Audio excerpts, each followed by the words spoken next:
Assalamualaikum warahmatullahi wabarakatuh. A'udzu billahi minasyaitonir rajim. Bismillahirrahmanirrahim. Rabbi shrah li sadri wa yassir li amri wa hlul 'uqdatam min lisani yafqahu qawli amma ba'du. Qala Allah ta'ala fil Qur'anil 'azim. A'udzu billahi minasyaitonir rajim. Bismillahirrahmanirrahim. Lahu mu'aqqibatun min baini yadayhi wa min khalfihi yahfazunahu min amrillah. Innallaha la yughayyiru ma biqaumin hatta yughayyiru ma bi anfusihim.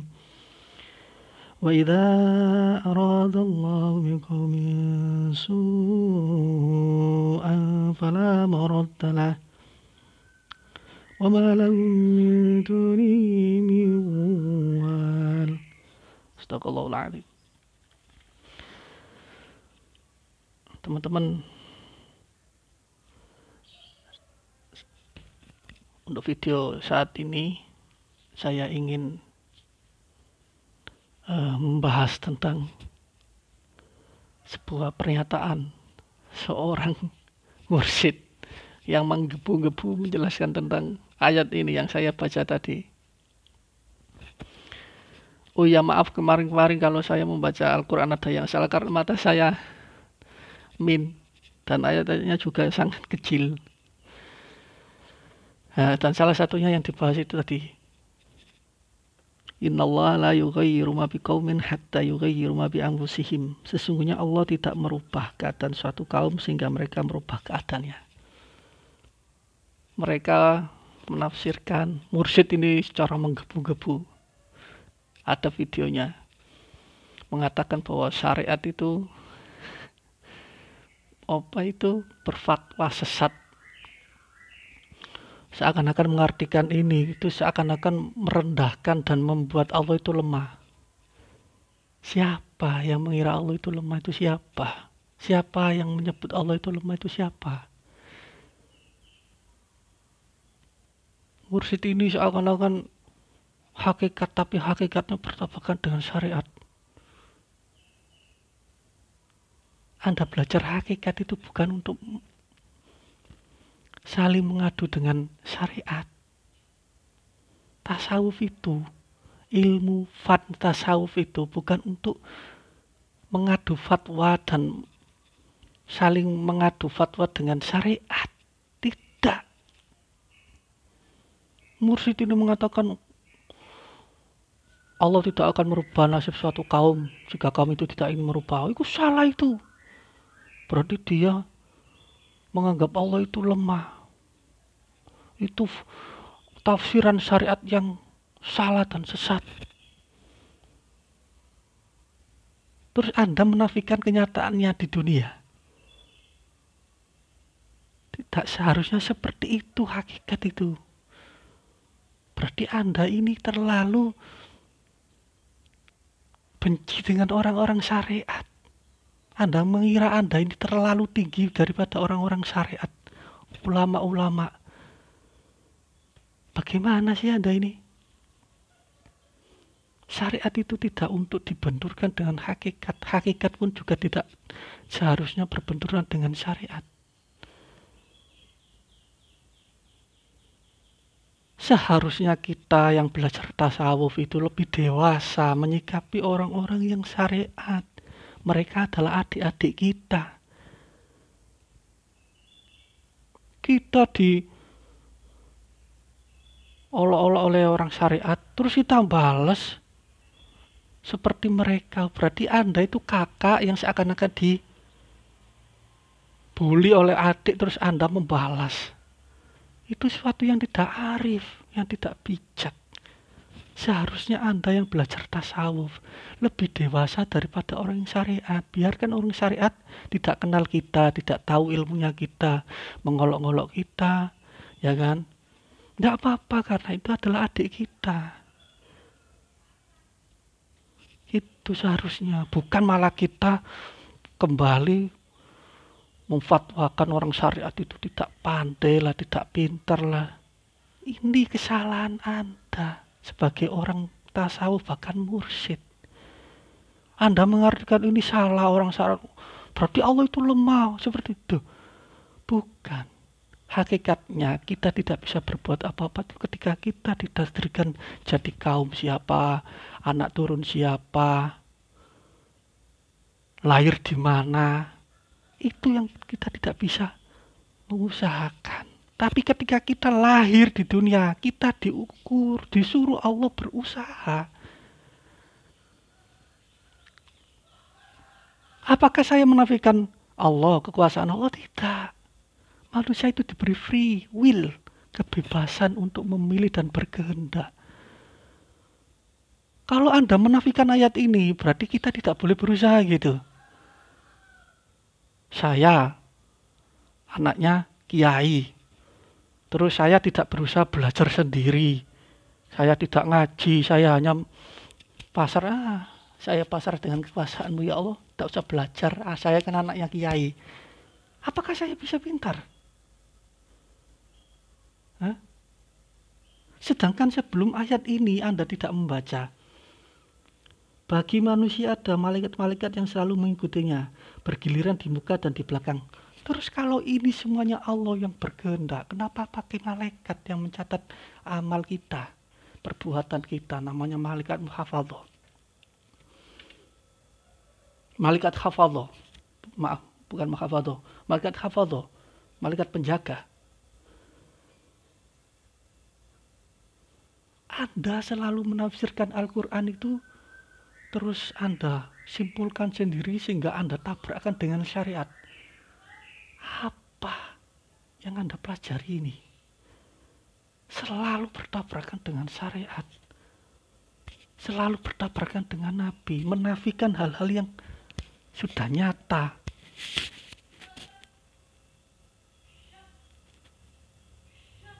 Nabi sendiri tidak mengajarkan kita untuk tidak berusaha, menghilangkan ikhtiar, tidak. Dulu ada orang berpapasan dengan Nabi Muhammad sedang jalan-jalan. Terus di depan rumah orang tersebut membawa kuda, ya kan? Terus kuda itu ditaruh di depan rumahnya. Nabi melihat, terus dia akan masuk ke rumah. Terus ditegur sama Nabi, wahai sahabat, loh iya Nabi, loh kenapa tidak kamu ikat kuda itu? Tidak Nabi, saya pasrah dengan Allah. Ditegur sama Nabi, jangan seperti itu. Ikhtiar itu bukan seperti itu. Usahakan dulu, setelah itu kembalikan hasilnya kepada Allah. Itu namanya ikhtiar.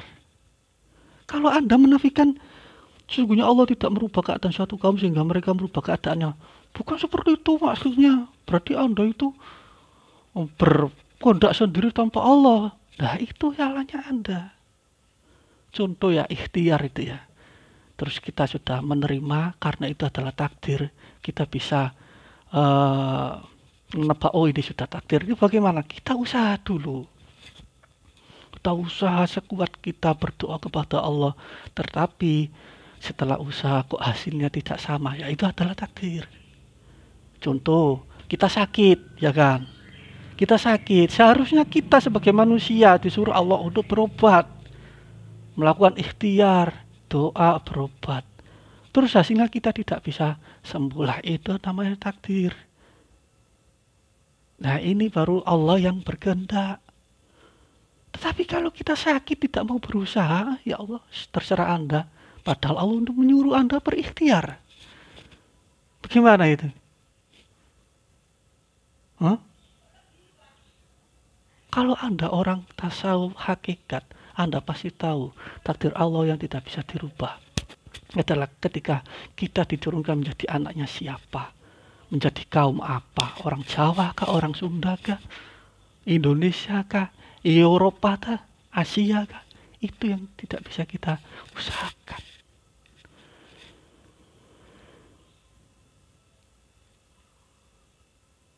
Terlalu sombong Anda menafsirkan Al-Quran tanpa Anda melihat kenyataan. Menafsirkan Al-Quran secara hakikat terus. Siapa sih yang syirik dengan Allah, tidak ada. Lakinna wallahu rabbi wala usyriku bi rabbi ahada. Walaupun saya minum obat, walaupun saya ke dokter, di hati kami, ya kan, tidak menyekutukan Allah. Mereka adalah makhluk. Lantaran mereka, karena ilmunya Allah diberikan kepada orang-orang ini, mereka juga termasuk wakil Allah di bumi.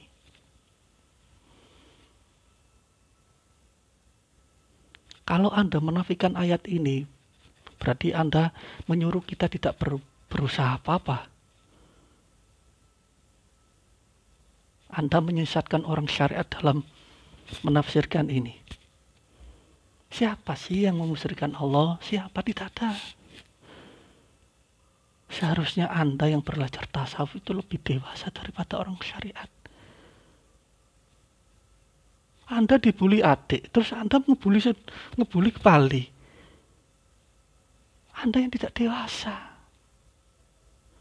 Kita dibully orang-orang yang di luar kita tidak mau belajar tasawuf. Tidak apa-apa, mereka tidak tahu kita.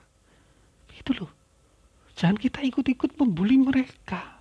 Seandainya saya ini ya orang tasawuf, terus saya berfatwa, terus ada orang yang tidak mau mengikuti fatwa atau mengikuti ajaran tasawuf yang saya pelajari, ya tidak apa-apa. Begitu, bukan malah menyalahkan orang syariat. Berfatwa seenaknya Anda, membabi buta menyalahkan orang syariat dan ulama, padahal Anda bisa membaca kitab, membaca Al-Quran itu dari mana? Kalau bukan dari orang-orang syariat ulama. Jangan Anda terlalu sombong dalam makom Anda sebagai mursyid atau apalah. Ilmu tasawuf tercipta bukan untuk berseberangan dengan syariat. Anda mengatakan, dalil ini salah ini. Maknanya tidak seperti itu. Kalau kita menganggap ikhtiar kita itu dari kita, berarti Anda sama saja melemahkan Allah Subhanahu wa ta'ala. Siapa yang melemahkan Allah? Kita itu disuruh Allah berusaha. Kalau kita tidak berusaha mencari ilmu, mana mungkin kita bisa dapat ilmu, bisa baca, bisa tulis. Kalau Anda menafsirkan ayat ini dengan kehendak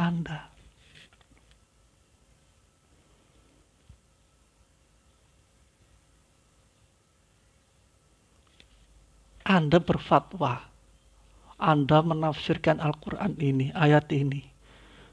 Kalau ada orang berikhtiar, terus mengaku dirinya lah yang berikhtiar, itu berarti sama halnya Anda memusyrikan Allah.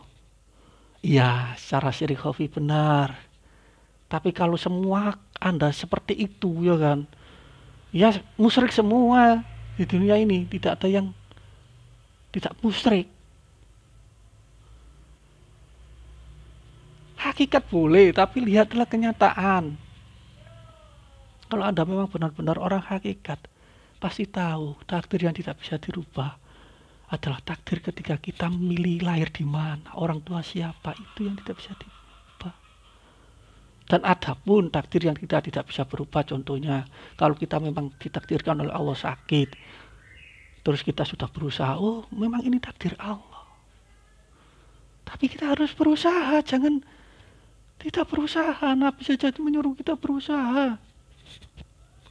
Menasihati orang yang tidak mau berusaha mengikat kudanya, terus langsung saya pasarkan kedua, itu salah. Kamu harus berusaha dulu, diikat dulu kuda itu. Nanti kalau kamu tinggal sholat di dalam, ya kan, beribadah kepada Allah, terus kok hilang, ya sudah, itu berarti takdir, karena kamu sudah berusaha. Begitu memaknai ayat ini. Asal comot, asal tafsir, memarahi orang syariat. Ya Allah, apa yang Anda pelajari selama ini di tasawuf? selalu menyerang syariat, selalu menyerang syariat. Kenapa kita tidak gandeng syariat itu? Yang belum tahu tasawuf hakikat, kita gandeng, kita ajari. Bukan malah menafikan dan menyalahkan tafsir-tafsir ulama yang sesuai dengan Al-Quran.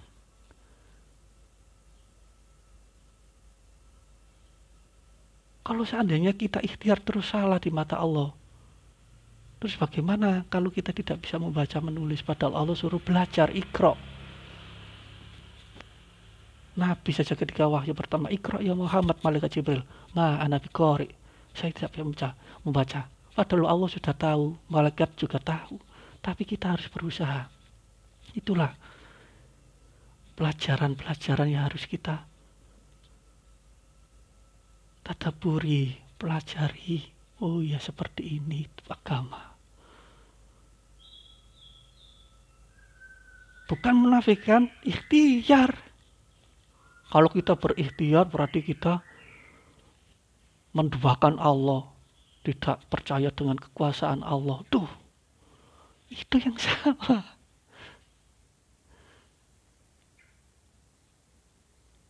Ketika kita sudah berusaha belajar memanah, ya kan, belajar pedang, belajar silat, ya kan, terus belajar silat, memukul, belajar sudah tidak bisa terus. Ternyata kan kita sudah berusaha belajar, disuruh Allah juga belajar. Utlubul ilma minal mahdi ilal lahdi. Apakah kita itu bukan usaha kita? Apakah kita harus diam begitu? Ternyata alhasil kita sudah berusaha, sudah sekuat tenaga, memanah juga selalu tidak bisa fokus, ya kan? Ternyata dalam peperangan kok bisa, lah itulah Allah. Maka semakin kita kenal dengan diri kita, maka kita akan semakin kenal dengan Allah. Ketika kita perang, loh, saya biasanya belajar itu tidak pernah kenal loh. Ini kok bisa? Langsung sadar, oh ini bukan dari saya ini dari Allah. Itu hakikat. Bukan menafikan, ikhtiar. Menafsirkan Al-Quran seenaknya Anda. Ngotot-ngotot menyalahkan syariat. Anda itu yang lebih dewasa. Seharusnya Anda mengayomi yang syariat, bukan menyalahkan. Wajar adik kita itu tidak dewasa atau tidak lebih bisa berpikir daripada kita yang belajar tasawuf.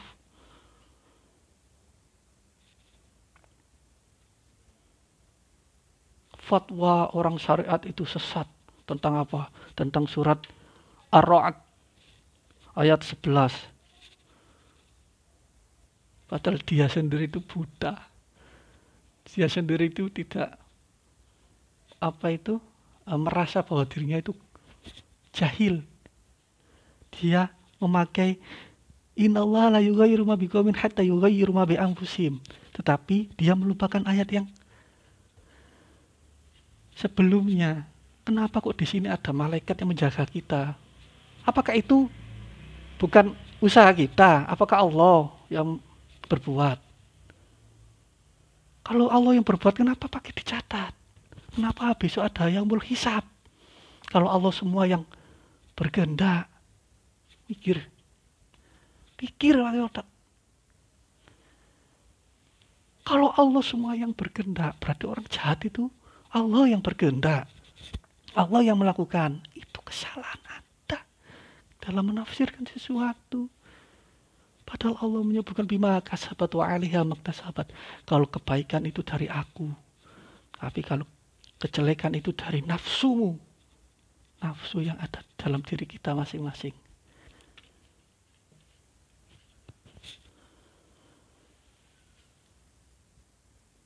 Belajar hakikat, belajar tasawuf, itu jangan sampai tidak sesuai dengan syariat. Kalau bisa gabungkan, rangkul syariat itu. Menyalahkan orang syariat terus. Bukan seperti itu orang tasawuf, akhlak tasawuf bukan seperti itu. Kita yang lebih dewasa dalam berpikir, kita rangkul orang syariat itu. Kita ajari yang bab rohani tanpa meniadakan bab syariat, bab dohiriyah, bab amaliyah. Terus lagi, wa idza aradallahu biqaumin su'an fala maradda lahu wa ma lahum min dunihi min wal. Yang ada pada diri mereka sendiri. Dan apabila Allah mengendari keburukan terhadap suatu kaum, maka tak ada yang dapat menolaknya. Lah ini tafsirnya bagi orang-orang dulu yang tidak percaya dengan hari kiamat. Allah sudah menurunkan Rasul, hari kiamat seperti ini, masih tidak percaya. Lah kalau sudah seperti itu, Allah tidak akan memberikan hidayah. Itu maksudnya. Bukan kalau kita berusaha terus kita harus meniadakan usaha kita. Tidak akan bisa kalau bukan karena Allah, kalau bukan dari Allah. Ya semuanya kalau seperti itu ya tidak berjalan dunia ini. Anda saja dulu berikhtiar kok. Ngaji, ikut torekot, baru bisa jadi mursyid. Begitu kok. Saya ada turunan dari wali, itu mungkin saya berbuat jahat. Saya pasrahkan ke Tuhan saja. Nanti kalau baik ya baik. Tidak mau ngaji, tidak mau mondok. Terus saya bisa pintar dari mana? Itulah maksudnya innallaha la yughayyiru ma biqaumin hatta yughayyiru ma bi anfusihim. Maksudnya seperti itu. Dan selanjutnya ketika kita sudah berusaha tapi tidak sesuai hasil, lah inilah baru kita kembalikan kepada Allah Subhanahu wa ta'ala. Usaha dulu.